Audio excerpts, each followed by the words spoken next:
Ladies and gentlemen, welcome to Taking 20 Podcast, episode 66, Getting into Character Roleplay. This week's sponsor is shoulder surgery. Pain? Annoying. Lack of mobility? Irritating. Physical therapy? Brutal. Having to wipe with the other hand? Now it's the apocalypse. I want to remind you guys about our contest. To enter, send an email to contest@taking20podcast.com. If you want to provide feedback or tell me where you're listening from, that would be great, but not necessary. I promise I won't sell your contact information, sign you up for a newsletter, spam you, or beg you for money. I just need a way to contact you to let you know if you've won. I will randomly select from all the people who email me, and they will win a $50 Amazon gift card. The winner will be announced at the beginning of episode 75, so send an email and tune in till then.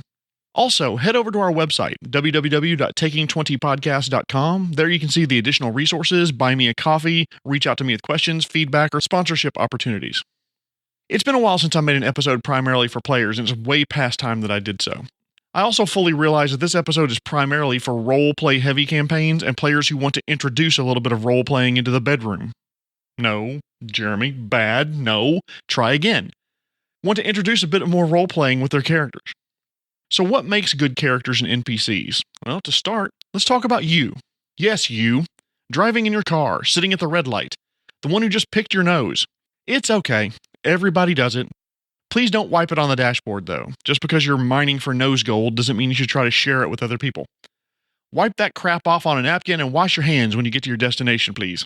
You are a complex individual. Product of circumstances derived from a million different decisions. You have dreams, hopes, plans, designs, and they help guide your decisions on a day-to-day basis. Maybe you want to become a professional golfer, so you spend much of your extra time at the driving range or golf course to the detriment of your other hobbies. Maybe you want to become a manager, so you take on extra work and you don't have a lot of time to spend with friends. Your character really is no different. Imagine the game world your character plays in is real. If so, your character makes the same types of decisions every day that you do, just in a different world with different context. They have hopes, plans, and dreams just like you do. In games where role play doesn't matter, these complex motivations may not matter at the game table at all. Kobolds in front of me, I hit it with my scimitar. Lather, rinse, repeat until there's no more kobold. There's nothing wrong with gaming at that level. I'm not going to yuck your yum. But suppose you want to make a character 2 or maybe even 3-dimensional. You want to make them feel more like a real person. You want to role play your character. How do you give a character depth and make them multidimensional? There are a few secrets to what makes a character a good one to role play, and frankly, they're not difficult concepts. But I want to start off with some warnings that I've learned from my years of gaming, dungeon mastering, acting, and performing stand-up comedy and improv. 1. Becoming a better role player requires work and commitment. 2. Role-playing requires you to learn to feel comfortable being in the spotlight. 3. Role-playing requires you to do things that your brain screams, "This is stupid, why are you doing this?" 4. Role-playing will, at times, make you show a vulnerable side, maybe even of yourself. It can take you to a very uncomfortable place. But for those who want to work through these challenges, being a good role player pays dividends in the long run. It opens up the types of campaigns that you can play in, the plain old hack and slash, as well as the ones that are deep, character-exploring narratives. There are a lot of tips incoming for role-playing your characters in a more realistic manner. If you're not yet comfortable acting or role-playing as characters, do not try to eat this elephant all at once. It's easy to get paralyzed by the sheer number of options and amount of recommendations. It's easy to forget aspects of your characters, and these lead to frustration and giving up on role-playing altogether. Eat this elephant one bite at a time. Learn the first tip. When you feel comfortable, incorporate the second one, and so on down the line. Before long, you're role-playing a complex, multifaceted character that your fellow players are dying to know more about. So let's talk about giving characters depth. Understand that no real person is a one-note character. You may only experience them in one context: the kind grandmother, the indifferent neighbor, the dick boss. Everyone, and I mean everyone, has multiple facets to their life. That kind grandmother may be unabashedly racist. That indifferent neighbor might be sacrificing his dreams to take care of family members. That dick boss might volunteer at the local animal shelter on the weekends. To help give your character depth and make them easier to roleplay, I have a baker's dozen of tips that will hopefully help. So let's start with the first one. Give your characters hobbies that either play with or against type. There's nothing wrong with playing a type. The barbarian who's always angry and spends his spare time honing his axe skills. The bard who wants to sleep with everything that moves, spends all of his time learning love ballads that make potential lovers swoon. No issue with that at all. Play that character to your heart's content. But don't be afraid to go the other way with it. What about a bard who set out on a 2-year quest to make his fortune so he can return home to marry the love of his life, Carolina McIntosh, the daughter of the local herbalist? He doesn't try to sleep with everyone. He uses his charisma for tips and donations at the taverns and loots dungeons to supplement his income. In one of my campaigns, I'm role-playing a Shoanti fighter whose tribe was displaced as groups from the neighboring nation of Cheliax expanded to take over tribal lands. This fighter is taking ranks in profession barrister every other level because he wants to become a lawyer after the campaign. He carries a couple of law books in his pack, and at night he studies Chelaxian and international law by the fire. He's not just a badass who wields an oversized hammer and a bladed shield called a clar. He's intelligent, thoughtful, insightful, and eloquent. He's the face of the party with high ranks in diplomacy and intimidate. He can give a speech that will melt your heart or a threat that will make your blood run cold. If I were min-maxing, though, all of those ranks and those skills would go to athletics, acrobatics, climb, and other martial skills. But the DM in this campaign allows room to roleplay, and we don't have to play fully optimized characters to be a success in his campaign. So make a cleric who spends all evening in prayer, but also consider making one who's learning to be a chef, or learning biological healing arts through dissection, or is willing to assist those in chronic pain with illegal remedies to their ailments. Second tip, know the answer to an important why question for your character. Why is your character an adventurer? It's an extremely dangerous job. Why do you go into these old ruins where the undead walk and monsters have moved in? Why do that and not, cost point accounting for a living? Have a reason for your character to have made the choices he or she did that led to this profession. The answer to this question will tell you about who they are. Why are you an adventurer? This dovetails well into tip number 3. Give your character a motivation or a goal. Does your character want to put herself in a position where she can financially provide for that serving girl she's in love with? Was he humiliated and wants to see his tormentors humiliated in turn? Does your character want to become a mayor, the guild leader, a king? Why plus motivation leads to character actions. It's easier to make consistent roleplay decisions, actions, and speech when you use the why do they adventure and the motivations of their character to understand why they would do or say such things. Tip number 4, and I'm going to be honest, my favorite. Give your characters secrets. To gain the power that they have, they made a pact with a dark god. Maybe they keep a diary of information about PCs and NPCs and they hope to use it for blackmail one day. Your character has an incurable illness and is dying. Your character murdered someone and assumed their identity. These are big secrets that your character doesn't want getting out, and may even go to great lengths to protect. But for good roleplay, don't keep those secrets secret forever. Work with the DM, figure out how to do a gradual reveal. Unrevealed secrets are of little roleplay benefit. Yes, it might give you an insight into how the character would act or react in a certain situation, but revealed secrets make for great stories. Imagine the roleplay moment when your character confesses to a party member who's a close friend that they made a pact with the devil and they're desperate to get out of it. Or the evidence that you've assumed someone's identity is secreted away in your pack or locker. You and your DM work out how this could be discovered by other players. The character may be scared how the rest of the party will react to their secrets. Which brings me to tip number 5. Give your characters fears. Fears, by the way, are a subset of motivations and secrets. All of us are scared of something. Most of us are at least partially motivated by avoiding our fears. When given the choice, most of us don't jump at the chance to confront our greatest fears. When we think about fears or phobias, a lot of us think of things like heights or clowns or the open ocean or eye trauma or thunder, public speaking, spiders, snakes, flying, whatever. These phobias are fine, but I would encourage you to consider deeper fears, emotional fears, things like fear of being alone, fear of being thought worthless, fear of being thought incompetent, losing control, fear of not being loved, fear of watching an innocent person die. DMs can use good fears like those to enhance tension in an adventure. And regardless of what your fears are, when confronted by your character's fears, think about how they would react and possibly grow from confronting them. Imagine your character lived in an orphanage that caught fire one night.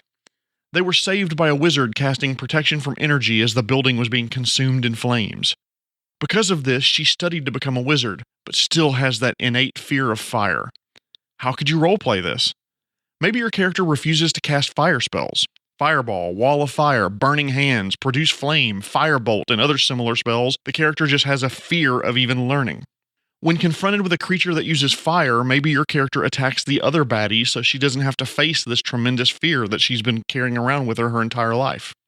You could work with the DM to have a moment where your character overcomes her fear, walks through the flames figuratively or literally to have a heroic moment. That could be that singular moment in your character's life where the fear is fully overcome. Give your character some fears and role play them as if they were your own.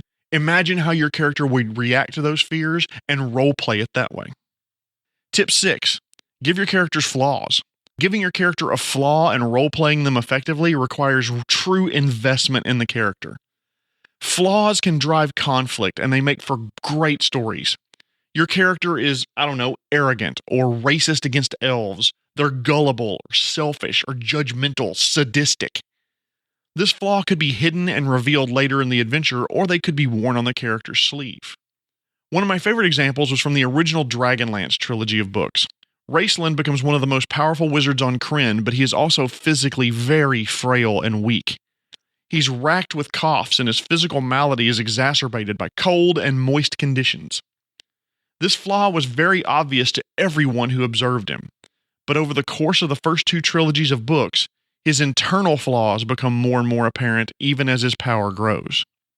DMs should give their characters opportunities to confront their flaws. Either they overcome the flaws and grow, or the situation reinforces the character flaws. An example from the Marvel Cinematic Universe is Iron Man. Iron Man was characterized as not being willing to make the sacrifice play and always was first to look for a way out.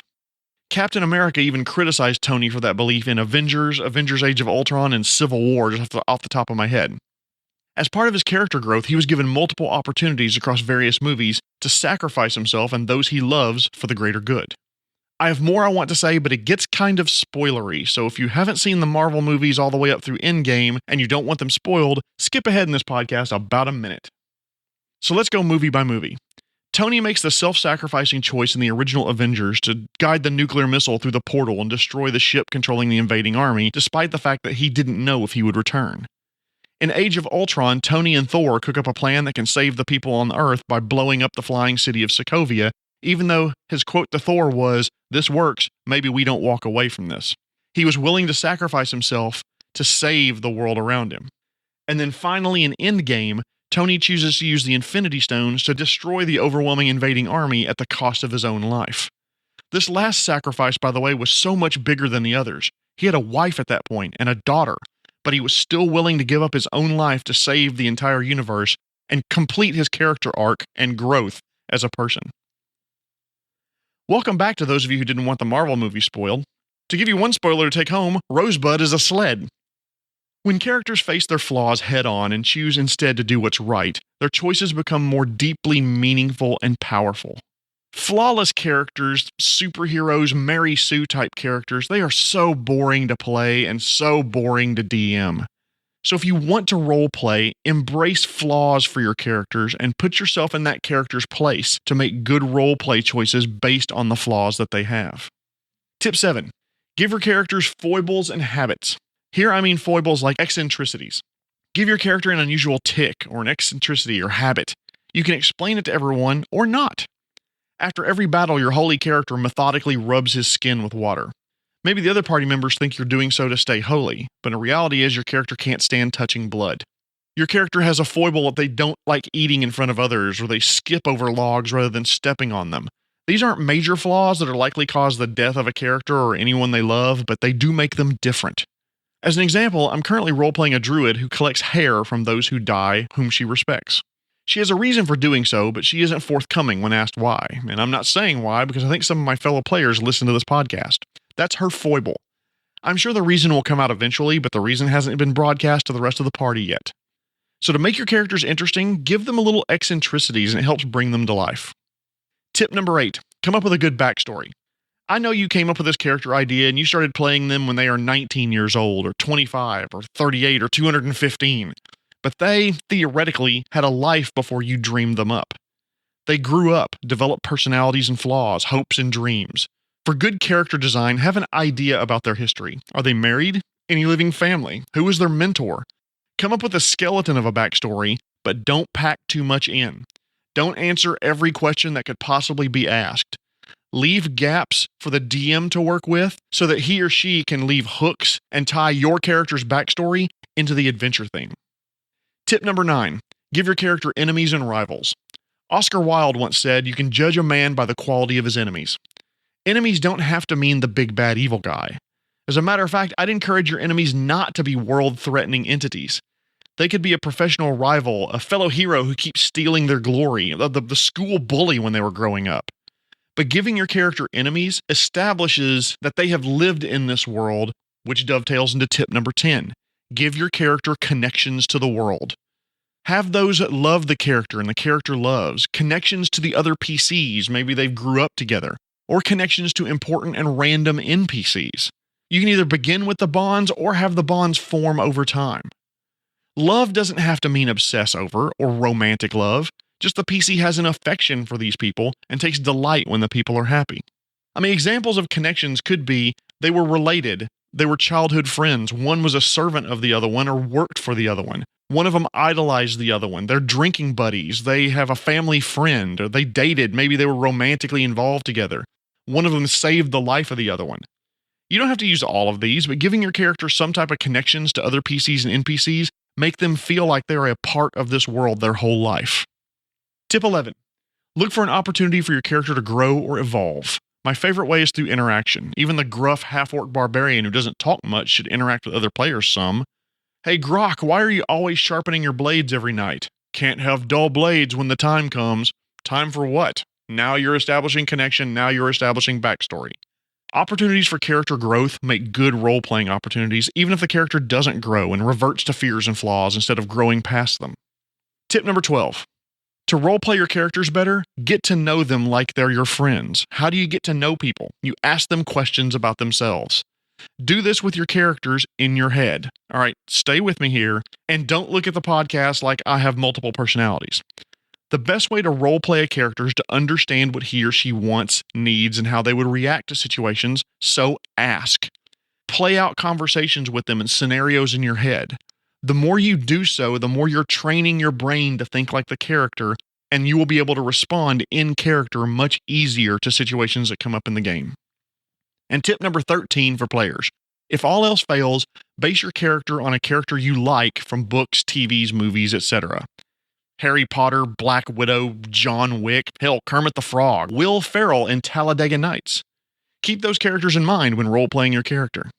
I tried to have an entire episode without advice to DMs, but I have one piece of advice to the DMs out there.